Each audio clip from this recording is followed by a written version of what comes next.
Pourquoi tant de gens veulent briller sans jamais se connaître? Parce que notre époque a créé des êtres visibles mais vides, lumineux mais éteints, populaires mais inconnus d'eux-mêmes. Nous vivons dans un siècle où l'apparence a remplacé l'existence. Un monde où chacun veut impressionner, mais personne ne veut s'impressionner soi-même. Où l'on préfère être perçu que se comprendre. Où l'on veut être célébré avant même d'avoir été construit. La vérité est brutale. Nous sommes devenus des artistes de façade, des architectes du vide, des voyageurs sans carte intérieure. Et pourtant, briller n'a jamais été difficile. Quelques filtres, quelques postures, une phrase volée ici, une imitation là. Le monde moderne ne demande plus de profondeur, il demande de la performance. Il ne récompense plus l'âme, il récompense l'illusion. Mais cette course à l'éclat extérieur cache une blessure collective, la peur abyssale de se rencontrer soi-même. Se connaître demande du courage, un courage que peu de gens osent affronter. Car se connaître signifie affronter ses failles, regarder son propre chaos, admettre ses contradictions, réparer son histoire. La plupart préfèrent briller parce que briller permet de fuir. Briller distrait. Briller évite la confrontation avec l'intérieur. Briller permet de tromper les autres pour ne pas se voir soi-même. Le monde moderne n'a pas créé des égocentriques, il a créé des fugitifs qui fuient leur propre vérité. Des fugitifs qui craignent le silence parce qu'ils savent que le silence raconte ce qu'ils ne veulent pas entendre.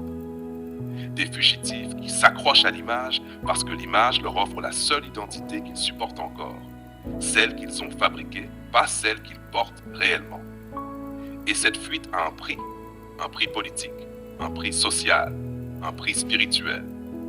Politiquement, nous avons construit une civilisation où les masques gouvernent les hommes sans visage, où la superficialité s'est transformée en arme de pouvoir, où même les dirigeants jouent un rôle qu'ils ne comprennent plus. Une société dirigée par des égos blessés, jamais guéris, jamais introspectés, produira toujours des décisions blessantes, fragiles, destructrices. Un peuple qui ne se connaît pas devient manipulable. Un peuple qui veut seulement briller devient achetable. Un peuple qui n'a pas fait face à lui-même devient la cible facile de ceux qui maîtrisent l'art de lui dire ce qu'il veut entendre. Philosophiquement, l'homme moderne ne pense plus pour comprendre. Il pense pour apparaître intelligent. Il ne parle plus pour partager la vérité. Il parle pour gagner des regards. Il ne vit plus pour être libre. Il vit pour être vu. Nous avons remplacé la quête de sens par la quête de scène. Et dans cette quête, beaucoup se perdent. Car quand on brille pour les autres, on s'éteint pour soi. La philosophie ancienne croyait que « connais toi-même » était la porte de la liberté. La philosophie moderne, elle, a oublié la porte. Elle a mis un miroir à la place. Spirituellement, la lumière n'est pas extérieure. Elle n'est pas dans les projecteurs, ni dans les applaudissements, ni dans l'admiration numérique. La lumière est intérieure. Et elle n'apparaît que lorsque l'on descend profondément en soi-même. C'est pour cela que la plupart veulent briller sans se connaître, parce qu'ils confondent l'éclairage avec l'illumination. L'éclairage vient du monde, l'illumination vient de Dieu. L'éclairage te rend visible, l'illumination te rend vrai. Beaucoup sont éclairés, très peu sont illuminés. L'homme qui se connaît n'a plus besoin de briller, il rayonne. Et ce rayonnement n'a rien à voir avec l'ego. Il vient de l'alignement, de cette paix profonde qui naît quand la personne que tu montres au monde n'est plus différente de celle que tu portes en toi. Mais attention, se connaître n'est pas un luxe, ce n'est pas un exercice spirituel pour les initiés. C'est une responsabilité pour ceux qui veulent survivre à la manipulation du siècle. Parce que plus le monde avance, plus les illusions deviennent sophistiquées et plus l'homme non conscient devient fragile.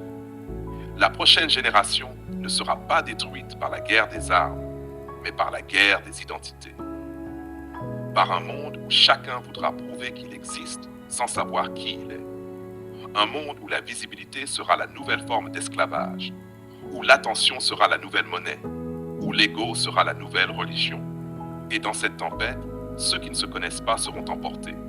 Seuls ceux qui auront rencontré leur propre profondeur pourront rester debout. Alors, pourquoi tant de gens veulent briller sans jamais se connaître?